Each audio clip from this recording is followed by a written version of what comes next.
ఇంకెప్పుడు గొడవలకి వెళ్ళినా నాకు ప్రామిస్ చేయి. ఏంటి అలా చూస్తున్నావు? వెయ్యి. చెప్పు. I love you.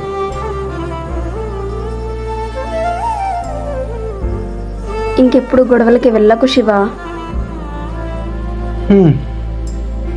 శివ, ఇంతకు ముందులాగా కటింగ్ షేవింగ్ చేపించుకోవచ్చు కదా. చేపించుకోవా ప్లీజ్? సరే వెళ్తా.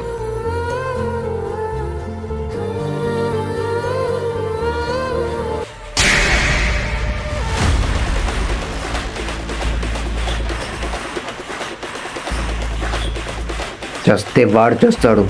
వాడితో నువ్వెందుకురా తిరుగుతున్నావు? నాన్న నోరు మొయ్. వాడితో తిరిగితే నువ్వు చేస్తావురా. ఒక్క నెలలో ఎమ్మెల్యే అవుతావు. అన్నీ మూసుకొని ఇంట్లో కూర్చోండి.